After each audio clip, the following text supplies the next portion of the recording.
everybody. We've returned. My first guest tonight has appeared in numerous films, including The Talented Mr. Ripley, AI, Artificial Intelligence, and Road to Perdition. On Christmas Day, you can see him with Nicole Kidman in Cold Mountain. Please welcome Jude Law.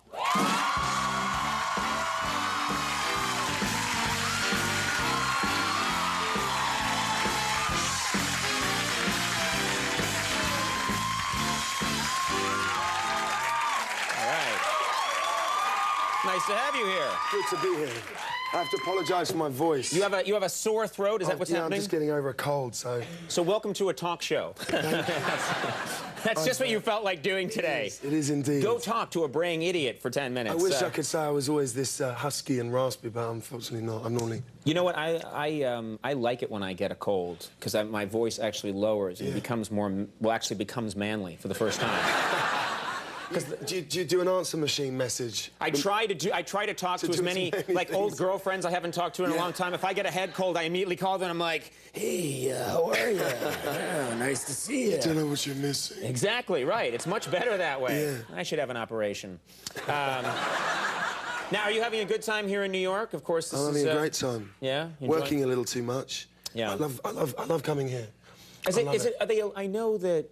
They always say the paparazzi's bad here in New York City, but I've heard that they are just brutal and relentless in London, in England. Yeah, there are many guidelines for them to follow in London. They seem to have free reign, man. They sit outside your house. They can follow you with your children. They follow you to school with your children. Right. It's appalling. It's become a new sport. Right. How to antagonize them and basically make their life as miserable as possible. And so what do you do to, like, is there anything you, because I've heard that you're good at... Root vegetables. What is that? Throwing root vegetables at them from a heart... I thought for a second that you bring them cooked vegetables. Have some vegetables. Now, please leave me alone. But no, you're throwing vegetables at them? Well, no, we did it a couple of times. It has a great effect on their cars, you see, from a great height. So you get up high and you throw, and it has to be a root vegetable because those are harder, right? That's right. Yeah, I would think that's... Raw potatoes, in particular. And you chuck them at their car? If they want to press charges, you can eat the vegetables and there's no evidence, you see. You put a lot of...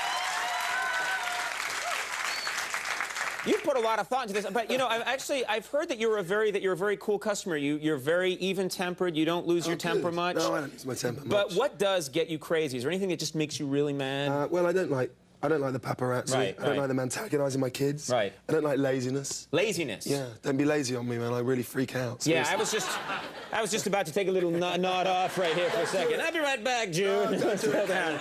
No, that's laziness. Laziness gets you mad. So people aren't industrious, they're not working Yeah, hard. you know.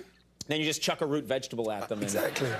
The name Jude. Tell me about the name Jude, because I don't believe I've encountered that for a first name, and I know that it's you know, in people your age or anyone. It's not common, I guess. It's not very common. It certainly wasn't common when I was growing up in Lewisham. I was often anyway.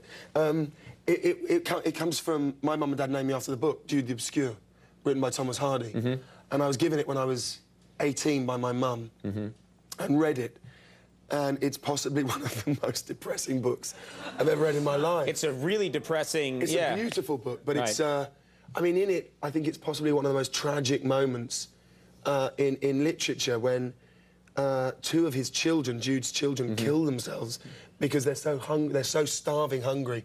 They consider that they're obviously, you know, too many. Right, right. Isn't that nice? Like, you're named for that guy. That's right.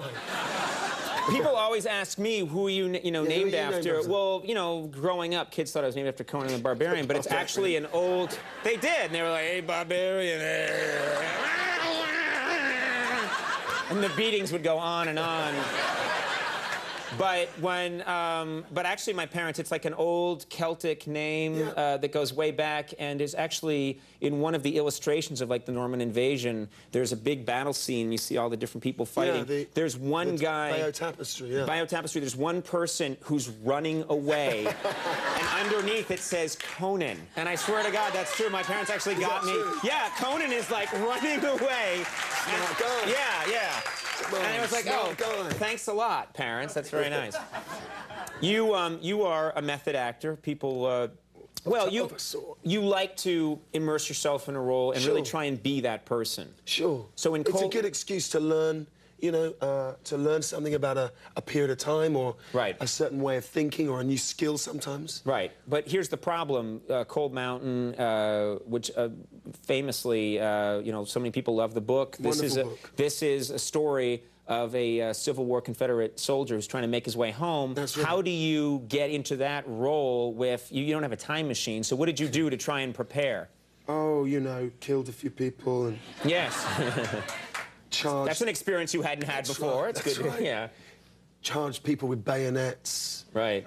No, what did we... I mean, I don't know, there were two sides to this part. One was trying to... I mean, you know, working on an accent is always a nice way to kind of disguise yourself and immerse yourself, I suppose. Reading up history of the Civil War, I knew very little about it. You see, that's interesting, because a lot of Americans, I think this is one of the flaws with this country, is that we don't learn that much about, you know, other lands and their history, other countries' history, and we're sort of self-centered that way. Do people in England or in Europe know much about the Civil War, do you think? Not an awful lot. It certainly wasn't something I was taught in history. Right. You just thought at one point a fight broke out between some people. And I heard there was some brawl in a bar. Right. It just lasted a few years, and No, it was interesting, though. It didn't seem to bother... I mean, Anthony Minghella is an Englishman. Nicole is Australian. The three of us suddenly making. I know. I was just thinking about that. You guys are making a, you know, Civil War picture with all these people who aren't from this country. Yeah, but I mean, apart from there were details that we obviously worked hard on, accents, studying and learning at least as much as we could about the history of the Civil War and the lifestyle followed by those living at that time. Right. But on the whole, the piece is it's such a heartfelt piece. It's really about every person in any conflict, or indeed any person in search of home, really. I play a guy who is wounded and decides to desert to return to the woman he was in love with and shared a single kiss with 4 years prior. And it's a long walk home, too. It's a long walk home, which resembles, in a way, like the Odyssey. Right. On his way home, he's faced with tasks and obstacles and temptations, and it's a soul-searching piece, but it's full of humour and brutality and love. It's a big film. We have a clip here from Cold Mountain. Anything we need to know to appreciate the scene? I think this is a clip when Ada and Inman are just sort of courting each other.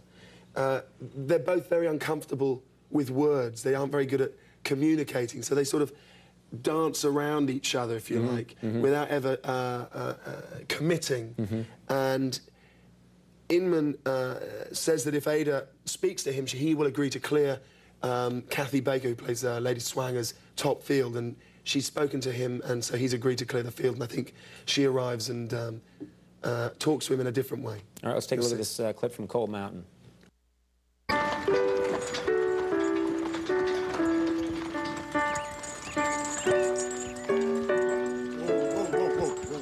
It's beautiful looking, too. Would you shoot that in? We shot that in Romania.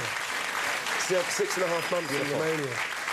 And that was that before the car stereo, everyone had a piano, and they're just going around. Let's do another station. All right.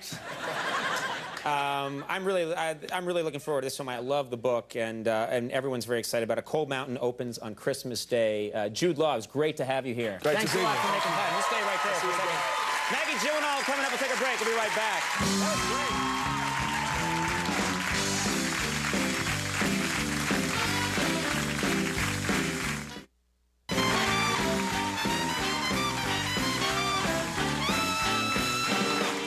We're back. Fine show tonight. Fine show coming up tomorrow night. You got to tune in from the brand new movie Stuck on You. Greg Kinnear is going to be here. From Mr. Show, Bob Odenkirk is going to be stopping by. Good man.